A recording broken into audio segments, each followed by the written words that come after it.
नमस्कार, आप सभी का स्वागत है रेडियो द्वारका में। अभी हाल में आपने सुना होगा कि जो banking law amendment bill pass हुआ है 2024, इसके बारे में बहुत चर्चा हो रही थी, आपने ज़रूर सुनी होगी। लेकिन आज जो मैं आपको बताने जा रहा हूँ इस बिल के विषय में बहुत ज़्यादा नहीं, लेकिन इस बिल में जो एक चीज़ हुई है जो कि आम लोगों के लिए बहुत महत्वपूर्ण है, वो जानना ज़रूरी है, वो आपको आज बताऊँगा। लेकिन उससे पहले थोड़ा सा बता देता हूँ कि बिल में हुआ क्या क्या था। इस बिल के अंदर 5 एक्ट हैं, उनमें 19 अमेंडमेंट किए गए थे। उन 19 अमेंडमेंट में जो आम जनता से रिलेट करता है, वो जो एक बहुत इंपॉर्टेंट है, वो है नॉमिनेशन का। आपने ये भी सुना होगा कि अब आप अपने बैंक अकाउंट में 4 नॉमिनेशन कर पाएंगे। अब जो ये 4 नॉमिनेशन है, ये आप लॉकर में भी कर सकते हैं। लेकिन इन 4 नॉमिनेशन में 2 चीजें हैं।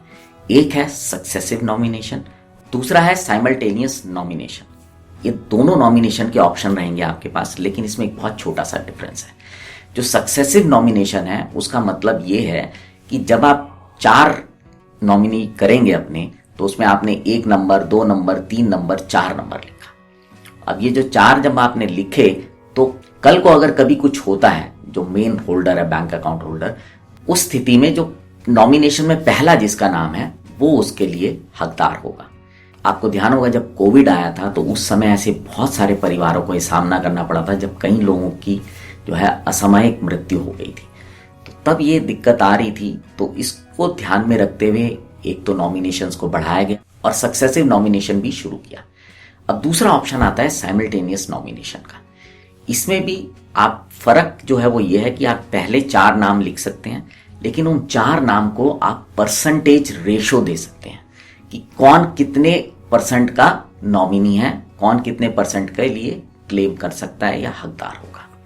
तो ये जो एक अंतर है साइमल्टेनियस और सक्सेसिव नॉमिनेशन के बीच में, बहुत बारीक सा अंतर है। लेकिन आपके पास ये चॉइस होगी कि आप किस तरह का नॉमिनेशन अपने बैंक में करना चाहते हैं, बैंक अकाउंट के लिए करना चाहते हैं। जैसा कि मैंने कहा था कि आप लॉकर में भी 4 नॉमिनी कर सकते हैं, लेकिन लॉकर में सिर्फ सक्सेसिव नॉमिनेशन की सुविधा है, वहां पर साइमल्टेनियस नॉमिनेशन अलाउड नहीं है। तो जो सक्सेसिव नॉमिनेशन है वो ही लॉकर में किया जा सकता है। तो इस बात को भी आप ध्यान रखिएगा। और अभी समय समय पे और भी बहुत चीजें जो होंगी वो आपको पता चलती रहेंगी, आपके बैंक में भी बहुत सारी आपको जानकारियां आने वाले समय में मिलती रहेंगी। लेकिन ये एक ऑप्शन है जो कि आने वाले समय में आप एक्सरसाइज कर सकते हैं। अब आपसे विदा लेते हैं, जुड़े रहें रेडियो द्वारका के साथ।